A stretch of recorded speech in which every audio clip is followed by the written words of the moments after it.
여러분 대박입니다. 드디어 올 것이 왔습니다. 우리가 그토록 기다리던 돈 복사 버튼이 다시 눌렸다는 명백한 신호가 포착됐습니다. 지금 시장이 지루하다고 느끼시거나 내 코인만 안 간다고 한탄하실 시간이 없습니다.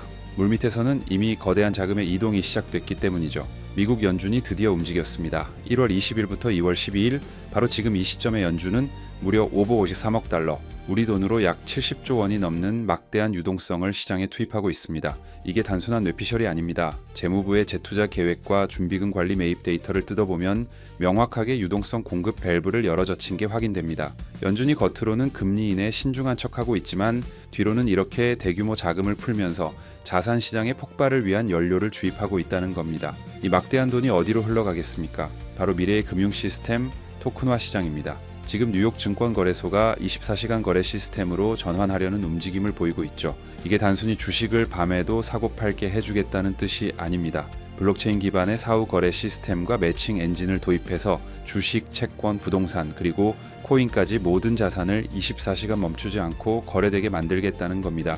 여기서 가장 중요한 건 결제 레이어입니다. 전 세계 자산이 토큰화되어 24시간 돌아가려면 그 밑단에서 자금을 이동시켜줄 고속도로가 필요하겠죠. 바로 그 자리를 리플의 RLUSD 같은 스테이블 코인이 차지하게 될 가능성이 매우 높습니다. 이건 단순한 테마가 아니라 금융시장의 패러다임이 완전히 바뀌는 역사적인 순간입니다. 우리가 왜 지금 당장 이 시장에 집중해야 하는지 그것이 경제 상황이 말해주고 있습니다. 경제 전문지 포브스에서도 경고했듯이 달러의 구매력은 급격히 하락하고 있습니다. 인플레이션을 넘어 스태그플레이션 공포까지 거론되는 마당에 현금을 들고 있는 건 자산을 녹여버리는 것과 다름없습니다. 결국 스마트 머니들은 생존을 위해 이동합니다. 종이 화폐인 달러에서 희소성이 증명된 자산인 금과 비트코인, 그리고 리플 같은 핵심 유틸리티 자산으로 말이죠. 지금의 자산 이동은 단순한 투자가 아닙니다. 화폐 가치 하락이라는 거대한 파도에서 살아남기 위한 필수적인 포트폴리오 재편 과정이라고 봐야 합니다. 놀라운 건 이 거대한 흐름의 중심에 바로 우리 대한민국이 있다는 사실입니다. 한국 국회는 최근 토큰화된 실물자산, 즉 RWA 관련 법안을 통과시켰습니다.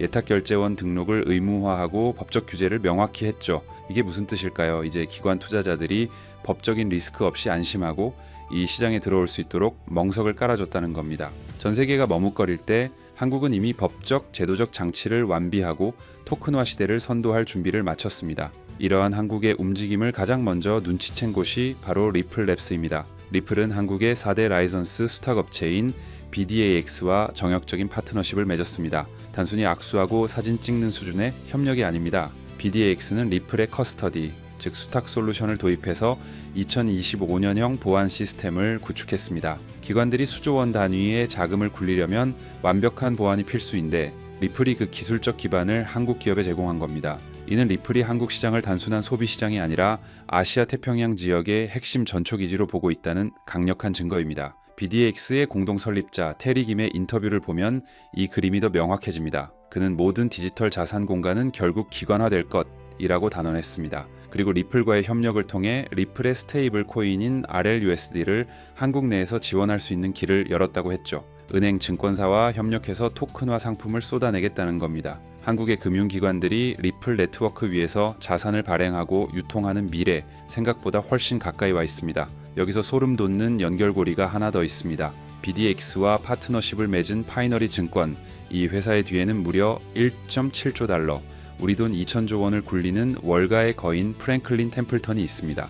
리플이 소송으로 시끄러운 와중에도 월가의 진짜 큰 손들은 이미 한국의 파트너사들을 통해 리플 생태계로 들어올 루트를 뚫어놓고 있었던 겁니다. 거대 자본은 절대 헛된 곳에 돈을 쓰지 않습니다. 그들이 한국과 리플의 연결고리에 투자하고 있다는 것 자체가 가장 확실한 보증수표입니다. 한국 시장에서 리플의 위상은 상상을 초월합니다.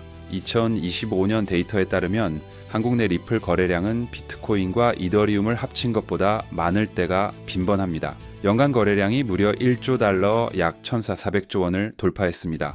이건 전 세계 어디에서도 볼 수 없는 기현상이자 한국 시장만의 특징입니다. 한국에서 리플은 단순한 알트코인이 아닙니다. 사실상 기축통화급의 위상을 가지고 있으며 가장 활발하게 손바뀜이 일어나는 대장주입니다. 왜 유독 한국인들은 리플에 열광할까요? 한국 시장 특유의 빠른 속도와 단기 고수익을 추구하는 성향과 리플의 특성이 완벽하게 맞아떨어지기 때문입니다. 파생상품 규제가 심한 한국에서 변동성이 크고 유동성이 풍부한 리플은 훌륭한 레버리지 대체제 역할을 해왔습니다. 업비트와 빗썸에서 가장 많이 거래되고 가장 빨리 전송되며 가장 현금화하기 쉬운 자산. 한국 투자자들에게 리플은 선택이 아니라 필수입니다. 개인 투자자들이 가격이 안 오른다고 지쳐서 떠날 때 기관들은 조용히 담고 있습니다.